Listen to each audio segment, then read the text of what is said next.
ನಮಸ್ಕಾರ ಸ್ನೇಹಿತರೆ. ಬಾನು ಮುಷ್ತಾಕ್ ಸದ್ಯ ರಾಷ್ಟ್ರ ಮಟ್ಟದಲ್ಲಿ ಮತ್ತೊಮ್ಮೆ ಕರ್ನಾಟಕವನ್ನ ಹೆಡ್ಲೈನ್ಗೆ ತಂದಿರೋ ಹೆಸರು. ಸಿದ್ದರಾಮಯ್ಯ ನೇತೃತ್ವದ ರಾಜ್ಯ ಸರ್ಕಾರ ನಾಡಹಬ್ಬ ದಸರಾ ಉದ್ಘಾಟನೆಗೆ ಬೂಕರ್ ಪ್ರಶಸ್ತಿ ವಿಜೇತೆ ಬಾನು ಮುಷ್ತಾಕ್ ಅವರನ್ನ ಆಯ್ಕೆ ಮಾಡಿದ ಬೆನ್ನಲ್ಲೇ ಈ ಕುರಿತು ತೀವ್ರ ಪರ ವಿರುದ್ಧ ಚರ್ಚೆ ಶುರುವಾಗಿದೆ. ಒಂದ್ ಕಡೆ ಮುಸ್ಲಿಂ ಸಮುದಾಯದ ಮಹಿಳೆ ಹಿಂದೂ ದೇವತೆಗೆ ಪೂಜೆ ಮಾಡ್ತಾರಾ ಅಂತ ಪ್ರಶ್ನೆ ನಡೀತಾ ಇದ್ರೆ, ಮತ್ತೊಂದ್ ಕಡೆ ಮುಷ್ತಾಕ್ ಅವರ ಆಯ್ಕೆ ಈ ದೇಶದ ಸಂವಿಧಾನ ಕೊಟ್ಟ ಹಕ್ಕು ಅಂತ ಸಮರ್ಥನೆ ಕೂಡ ಇದೆ. ಈ ಮಧ್ಯೆ ಮುಷ್ತಾಕ್ ಅವರ ಹಳೆ ವಿಡಿಯೋ ವೈರಲ್ ಆಗಿದ್ದು ಅವರಿಗೆ ನಂಬಿಕೆ ಇಲ್ಲ ಅಂದಮೇಲೆ ಓಕೆ, ಅವ್ರವ್ರ ಚಾಯ್ಸ್. ಬಾನು ಮುಷ್ತಾಕ್ ಅವರು ನಂಬಲಿ ಅಂತ ಯಾರೂ ಫೋರ್ಸ್ ಮಾಡ್ತಿಲ್ಲ. ಬಟ್ ಅವ್ರನ್ನ ಕರೆಸ್ಬಿಟ್ಟು ಅವ್ರಿಗೆ ಇಷ್ಟ ಇಲ್ಲದೆ ಇರೋದನ್ನ, ಅವ್ರು ನಂಬದೇ ಇರೋದನ್ನ ಅವ್ರ ಹತ್ರ ಯಾಕೆ ಮಾಡಿಸ್ತಾ ಇದ್ದೀರಾ? ಪೊಲಿಟಿಕಲ್ ಮೋಟಿವೇಶನ್ ಇದೆಯಾ ಅನ್ನೋ ಪ್ರಶ್ನೆಯನ್ನ ಕೇಳಲಾಗ್ತಿದೆ ಸರ್ಕಾರಕ್ಕೆ. ರಾಜಕೀಯವಾಗಿ, ಧಾರ್ಮಿಕವಾಗಿ ಎಲ್ಲ ರೀತಿಯಲ್ಲೂ ಈ ವಿಚಾರ ಚರ್ಚೆಗೆ ಗ್ರಾಸ ಆಗಿದೆ. ಸಂವಿಧಾನದಿಂದ ಧಾರ್ಮಿಕ ಹಕ್ಕಿನ ತನಕ ಎಲ್ಲದರ ಬಗ್ಗೆ ಡಿಸ್ಕಷನ್ ಶುರುವಾಗಿದೆ. ಹಾಗಿದ್ರೆ ಬಾನು ಮುಷ್ತಾಕ್ ಅವರನ್ನ ಸರ್ಕಾರ ದಸರಾ ಉದ್ಘಾಟನೆ ಕರೆದಿದೆಯಲ್ಲ, ಅವರು ಚಾಮುಂಡೇಶ್ವರಿಗೆ ಪೂಜೆ ಮಾಡ್ತಾರಾ, ಆರತಿ ಎತ್ತುತ್ತಾರಾ, ದೀಪ ಬೆಳಗ್ತಾರ? ಈ ಹಿಂದೆ ಕರ್ನಾಟಕದ ಧ್ವಜದಲ್ಲೇ ಅರಿಶಿಣ ಕುಂಕುಮದ ಕಲರ್ ಹಾಕಿದೀರಾ ಅಂತ ಹೇಳಿ ಟೀಕೆ ಮಾಡಿದವರು, ಕನ್ನಡವನ್ನ ತಾಯಿ ಅಂತೀರಿ, ಭುವನೇಶ್ವರಿ ಅಂತೀರಿ ಅಂತ ಟೀಕೆ ಮಾಡಿದವರು, ಈಗ ಇವರಿಗೆ ಈ ಒಂದು ಧಾರ್ಮಿಕ ಸಾಂಸ್ಕೃತಿಕ ಉತ್ಸವ ದಸರಾ, ಇದರಲ್ಲಿ ಪಾಲ್ಗೊಂಡಾಗ ಅವರಿಗೆ ಇರುಸು ಮುರುಸು ಆಗಲ್ವಾ? ಇದರ ಬಗ್ಗೆ ಚರ್ಚೆ ಏನು ನಡೀತಾ ಇದೆ? ಬಾನು ಮುಷ್ತಾಕ್ ಅವರು ಇದಕ್ಕೆ ಸಂಬಂಧಪಟ್ಟಂತೆ ಏನು ಹೇಳಿದ್ದಾರೆ? ಎಲ್ಲವನ್ನ ನೋಡ್ತಾ ಹೋಗೋಣ ಸ್ನೇಹಿತರೆ. ಕಡೆ ತನಕ ಮಿಸ್ ಮಾಡಿದೆ ನೋಡಿ. Banu Mushtaq video viral. ಸ್ನೇಹಿತರೆ, ಇತ್ತೀಚೆಗೆ ರಾಜ್ಯ ಸರ್ಕಾರ ದಸರಾ ಉದ್ಘಾಟನೆಗೆ ಸಂಬಂಧಪಟ್ಟಂತೆ ಒಂದು ಮಹತ್ವದ ನಿರ್ಧಾರ ತಗೊಂಡಿತ್ತು. ದಸರಾ ಹೈ ಪವರ್ ಕಮಿಟಿ ಅಧ್ಯಕ್ಷರಾಗಿರೋ ಮುಖ್ಯಮಂತ್ರಿಗಳು ಬೂಕರ್ ಪ್ರಶಸ್ತಿ ವಿಜೇತೆ ಬಾನು ಮುಷ್ತಾಕ್ ಅವರನ್ನ ಈ ದಸರಾ ಉದ್ಘಾಟನೆ ಮಾಡೋದಕ್ಕೆ ಆಯ್ಕೆ ಮಾಡಿದ್ರು. ಹಾಗೆ ನೋಡಿದ್ರೆ ಈ ಸಲ ಸೋನಿಯಾ ಗಾಂಧಿ ಬರ್ತಾರೆ ಅನ್ನೋ ಸುದ್ದಿ ಹರಿದಾಡಿತ್ತು. ಸಿಎಂ ಪತ್ರ ಬರೆದಿದ್ದಾರೆ, ಅದಕ್ಕೆ ಉತ್ತರ ಬಂದಿಲ್ಲ, ಇತ್ಯಾದಿ ಗುಸುಗುಸು. ಅದಕ್ಕೆ ಆಧಾರ ಇಲ್ಲ, ಗುಸುಗುಸು ಹರಿದಾಡಿತ್ತು. ಯಾಕೆ ಹಿಂಗೆ ಹೇಳ್ತಿದೀವಿ ಅಂದ್ರೆ, ಖುದ್ದು ಸಿಎಂ ಕಚೇರಿ ಎಲ್ಲಿ ಆತರ ನಾವೇನು ಹೇಳಲಿಲ್ಲ, ಎಲ್ಲ ಸುಳ್ಳು ಇದು ಅಂತ ಹೇಳಿ ಕ್ಲಾರಿಫಿಕೇಶನ್ ಕೂಡ ಕೊಟ್ಟಿದ್ರು. ಈ ಸಲ ಬಾನು ಮುಷ್ತಾಕ್ ಉದ್ಘಾಟನೆ ಮಾಡ್ತಾರೆ ಅಂತ ಸರ್ಕಾರ ಹೇಳ್ತು. ಬಾನು ಮುಷ್ತಾಕ್ ಕರ್ನಾಟಕದ ಬಂಡಾಯ ಸಾಹಿತಿ. ಅನೇಕ ಕೃತಿಗಳನ್ನು ಇವರು ಬರೆದಿದ್ದಾರೆ. ಮೂಲಭೂತವಾದದ ವಿರುದ್ಧ, ಮಹಿಳೆಯರ ಹಕ್ಕುಗಳ ಪರವಾಗಿ, ವಿಶೇಷವಾಗಿ ಹೇಳಬೇಕಂದ್ರೆ ಅವರು ಯಾವ ಧಾರ್ಮಿಕ ಆಚರಣೆಗಳ ಮಧ್ಯೆ ಬಂದಿದ್ರು ಅಲ್ಲಿನ ಮೂಲಭೂತವಾದದ ವಿರುದ್ಧವೂ ಅವರು ಪ್ರಶ್ನೆಗಳನ್ನ ಕೇಳ್ತಾರೆ. ಅಂದ್ರೆ ಹಿಂದೂ ಮುಸ್ಲಿಂ ಅನ್ನದೇ ಎಲ್ಲ ಧರ್ಮಗಳಲ್ಲಿರೋ ಮೂಲಭೂತವಾದವನ್ನ ಟೀಕಿಸ್ತಾರೆ. ಒಂದು ರೀತಿ ಬಂಡಾಯ ಸಾಹಿತಿ ಅಂದ್ರೆ ನಾಸ್ತಿಕರು ಇರ್ತಾರಲ್ಲ, ಆ ತರ ಅಂತ ಅನ್ಕೊಳ್ಳಿ ನೀವು. ಅವರು ಆ ರೀತಿ ಅವರು ಅರ್ಶಿಣ ಕುಂಕುಮ ಅಂತ ಹೇಳಿ ಟೀಕೆ ಮಾಡಿದ್ರು. ಕರ್ನಾಟಕ ಧ್ವಜಕ್ಕೆ ತಾಯಿ ಭುವನೇಶ್ವರಿ ಅಂತ ಹೇಳಕ್ ಇಷ್ಟ ಆಗಲ್ಲ ಅನ್ನೋ ಥರದಲ್ಲಿ ಹೇಳಿಕೆ ಕೊಟ್ಟರು ಅನ್ನೋ ಕಾರಣಕ್ಕೋಸ್ಕರ ಅವರು ಮುಸ್ಲಿಂ ಮೂಲಭೂತವಾದಿ ಆ ಥರ ಏನಲ್ಲ. ಅವರು ಅಲ್ಲಿರೋ ಸಮಸ್ಯೆಗಳನ್ನು ಟೀಕೆ ಮಾಡ್ತಾರೆ. ಅವರ ಸಮುದಾಯದಿಂದಲೂ ಅವರು ಬಯಸ್ಕೊಂಡಿದ್ದಾರೆ. ಅಲ್ಲಿರೋ ಪುರುಷ ಪ್ರಧಾನ ಮನಸ್ಥಿತಿಯನ್ನು ಕೂಡ ಕಟುವಾದ ಶಬ್ದಗಳಲ್ಲಿ ಈ ಹಿಂದೆ ಖಂಡಿಸಿದ್ದಾರೆ ಬಾನು ಮುಷ್ತಾಕ್. ಸೊ ಇಂಥ ಬಾನು ಮುಷ್ತಾಕ್ ಅವರ ಎದೆಯ ಹಣತೆ ಕೃತಿಗೆ ಅಂತಾರಾಷ್ಟ್ರೀಯ ಬೂಕರ್ ಪ್ರಶಸ್ತಿ ಸಿಕ್ಕಿತ್ತು. ಸೊ ಅವ್ರಿಗೆ ಗೌರವಿಸ್ತೀವಿ ಅಂತ ಬಾನು ಮುಷ್ತಾಕ್ ಅವರಿಗೆ ರಾಜ್ಯ ಸರ್ಕಾರ ಆಹ್ವಾನ ಕೊಟ್ಟಿತ್ತು. ಆರಂಭದಲ್ಲಿ ಸರ್ಕಾರದ ನಡೆಗೆ ಕೆಲವರು ಅಚ್ಚರಿ ವ್ಯಕ್ತಪಡಿಸ್ತಾ ಇದ್ರು ಕೂಡ ವಿವಾದ ಆಗಿರಲಿಲ್ಲ. ಆದ್ರೆ ಯಾವಾಗ ಬಾನು ಮುಷ್ತಾಕ್ ಅವರ ಒಂದು ಹಳೆಯ ವಿಡಿಯೋ ವೈರಲ್ ಆಯಿತು, ಆಗ ವಿಪಕ್ಷಗಳು ಸೇರಿದಂತೆ ಅನೇಕರು ಇದನ್ನ ಟೀಕೆ ಮಾಡ್ತಿದ್ದಾರೆ, ಪ್ರಶ್ನೆ ಮಾಡ್ತಿದ್ದಾರೆ. ಬಾನು ಮುಷ್ತಾಕ್ ಅವರು 2023ರಲ್ಲಿ ಬೆಂಗಳೂರಲ್ಲಿ ಜನ ಸಾಹಿತ್ಯ ಸಮ್ಮೇಳನ ಅಂತ ನಡೀತು. ಆ ಟೈಮ್ ನಲ್ಲಿ ಒಂದಷ್ಟು ಮಾತಾಡಿದ್ರು. ಪುರುಷೋತ್ತಮ ಬೆಳಿಮಲೆ ಇವರು ಕೂಡ ಸಾಹಿತಿನೇ. ಪುರುಷೋತ್ತಮ ಬೆಳಿಮಲೆ ಅವರು ಕನ್ನಡ ಭಾಷೆ ಸಂಸ್ಕೃತಿ ಬಗ್ಗೆ ಮಾತಾಡ್ತಾರೆ. ಕನ್ನಡ ಭಾಷೆಯನ್ನು ಒಬ್ಬ ಅಲ್ಪಸಂಖ್ಯಾತ ಮಹಿಳೆಯಾಗಿ ನನ್ನ ಗ್ರಹಿಕೆ ಏನು ಅನ್ನೋದನ್ನ ನಿಮ್ ಮುಂದೆ ಇಡ್ತೀನಿ. ಅವರು ಅಲ್ಪಸಂಖ್ಯಾತ ಮಹಿಳೆ ಅಂತ ಹೇಳ್ಕೊಳ್ತಾರೆ ಅವ್ರನ್ನವರು. ಸೊ ಅವರಿಗೆ ರಿಲಿಜಿಯಸ್ ಐಡೆಂಟಿಟಿಯನ್ನು ಅವರು ಅಕ್ಸೆಪ್ಟ್ ಮಾಡ್ಕೊಳ್ತಾರೆ ಅಂತ ಅರ್ಥ. ಅಲ್ಪಸಂಖ್ಯಾತ ಮಹಿಳೆ ನಾನು ಅಂತ ಅವ್ರು ಹೇಳ್ಕೊಳ್ತಿದ್ದಾರೆ ಅಂತ ಹೇಳಿದ್ರೆ, ಸೊ ಆ ಮೈಂಡ್ ಸೆಟ್ ಅಲ್ಲಿ ಒಂದಷ್ಟು ವಿಚಾರವನ್ನ ನಿಮ್ಮ ಮುಂದೆ ಇಡ್ತೀನಿ. ನಿಮಗೆ ಇಷ್ಟ ಆಗುತ್ತೋ ಕಷ್ಟ ಆಗುತ್ತೋ ನನಗೆ ಗೊತ್ತಿಲ್ಲ. ಕನ್ನಡವನ್ನ ಭಾಷೆಯಾಗಿ ಬೆಳಿಲಿಕ್ಕೆ, ಬಾನು ಮುಷ್ತಾಕ್ ಮಾತನಾಡಲಿಕ್ಕೆ, ಅವರ ಮನೆಯವರು ಮಾತನಾಡಲಿಕ್ಕೆ ನೀವು ಅವಕಾಶನೇ ಕೊಡ್ಲಿಲ್ಲ. ಕನ್ನಡವನ್ನ ಕನ್ನಡ ಭುವನೇಶ್ವರಿಯಾಗಿ ಮಾಡ್ಬಿಟ್ರಿ ನೀವು. ಕೆಂಪು ಹಳದಿ ಬಾವುಟಕ್ಕೆ ಅರಿಶಿನ ಕುಂಕುಮ ಇಟ್ಬಿಟ್ರಿ ನೀವು.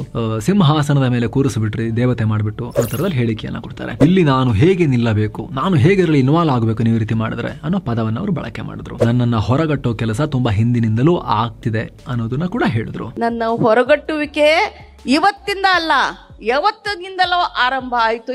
ಸೊ ಈ ವಿಡಿಯೋ ವೈರಲ್ ಆದ್ಮೇಲೆ ಇಶ್ಯೂ ಶುರುವಾಯಿತು. ಇದಕ್ಕಿಂತ ಮುಂಚೆ ನಿಸಾರ್ ಅಹಮದ್ ಅವರು ಕೂಡ ಮೈಸೂರು ದಸರಾವನ್ನ ಉದ್ಘಾಟನೆ ಮಾಡಿದ್ರು. ಅವಾಗಲೂ ಕೂಡ ಈ ಲೆವೆಲ್ನ ಕೋಲಾಹಲ ಉಂಟಾಗಿರಲಿಲ್ಲ, ಎಲ್ಲ ಅಕ್ಸೆಪ್ಟ್ ಮಾಡಿದ್ರು ಅದನ್ನ. ಆದ್ರೆ ಬಾನು ಮುಷ್ತಾಕ್ ಅವರ ಈ ಹಳೆಯ ವಿಡಿಯೋ ವೈರಲ್ ಆಗ್ತಿದ್ದ ಹಾಗೆ ಚರ್ಚೆ, ಪ್ರಶ್ನೆಗಳು ಶುರುವಾದವು. ವಿಪಕ್ಷಗಳು ಕೂಡ ಇದನ್ನ ದೊಡ್ಡದಾಗಿ ಸರ್ಕಾರಕ್ಕೆ ಕ್ವಶನ್ ಕೇಳ್ತಿದ್ದಾರೆ. ಇವರಿಗೆ ಹಿಂದೂ ಸಂಸ್ಕೃತಿಯ ಬಗ್ಗೆ ಗೌರವ ಇಲ್ಲ ಅಂದಮೇಲೆ ಭುವನೇಶ್ವರಿಯನ್ನೇ ಒಪ್ಪದ ಬಾನು ಮುಷ್ತಾಕ್ ದಸರಾ ಅನ್ನೋ ಇದು ಹಿಂದೂ ಸಾಂಸ್ಕೃತಿಕ ಉತ್ಸವ ಅಲ್ವಾ? ಸರ್ಕಾರ ನಡೆಸ್ತಾ ಇದೆ, ಹೌದು, ಟ್ಯಾಕ್ಸ್ ಪೇಯರ್ ಮನೆಯಲ್ಲಿ. ಬಟ್ ಇದು ಏನ್ ನಡೆಸ್ತಾರೆ ಸರ್ಕಾರ? ನಡೆಸೋದು ಏನನ್ನ? ಈ ನೆಲದ ಸಂಸ್ಕೃತಿಯಾಗಿರೋ, ಇಲ್ಲಿನ ಬಹುಸಂಖ್ಯಾತರ ಆಚರಣೆಯಾಗಿರೋ ನವರಾತ್ರಿ ಸಂದರ್ಭದಲ್ಲಿ ದಸರಾ ಧಾರ್ಮಿಕ ಆಚರಣೆ, ಅದು ಹಿಂದೂ ಸಾಂಸ್ಕೃತಿಕ ಉತ್ಸವ. ಸೊ ಅದರ ಉದ್ಘಾಟನೆಗೆ ಅಂಥವನ್ನೆಲ್ಲ ಚೂರು ಇಷ್ಟಪಡದ ನಿರಾಕರಿಸುವ ಒಬ್ಬ ಸಾಹಿತಿಯನ್ನ ನೀವು ಕರೆಸಬೇಕಾಗಿತ್ತ ಅನ್ನೋ ಪ್ರಶ್ನೆಯನ್ನ ಕೇಳಲಾಗ್ತಿದೆ. ಇಲ್ಲಿ ಬಾನು ಮುಷ್ತಾಕ್ ಅವ್ರನ್ನ ಬೈಬೇಕು ಅಂತಿಲ್ಲ, ಅವರ ವೈಯಕ್ತಿಕ ನಂಬಿಕೆ, ಅವರು ಅವರ ಧರ್ಮದ ವಿಚಾರಗಳನ್ನ ಕೂಡ ಟೀಕಿಸಿದ್ದಾರೆ. ಆದರೆ ಆ ರೀತಿಯ ಮನಸ್ಥಿತಿ ಉಳ್ಳವರನ್ನ ಕರೆಸಿ ನೀವು ಚಾಮುಂಡಿಗೆ ಪುಷ್ಪಾರ್ಚನೆ ಮಾಡೋ ಮೂಲಕ ಉದ್ಘಾಟನೆ ಹೆಂಗೆ ಮಾಡಿಸ್ತೀರಿ?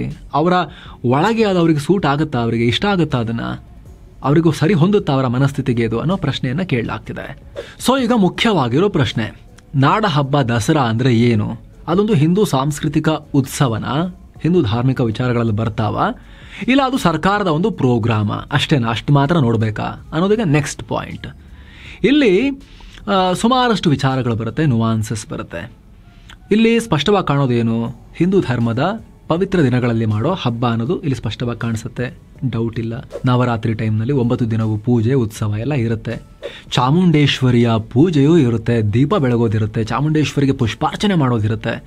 ಸೊ ಭಾಷೆ ವಿಚಾರದಲ್ಲೇ ಒಪ್ಪದವರು ಈ ಧಾರ್ಮಿಕ ಚಟುವಟಿಕೆಯಲ್ಲಿ ಹೇಗೆ ಪಾಲ್ಗೊಳ್ತಾರೆ?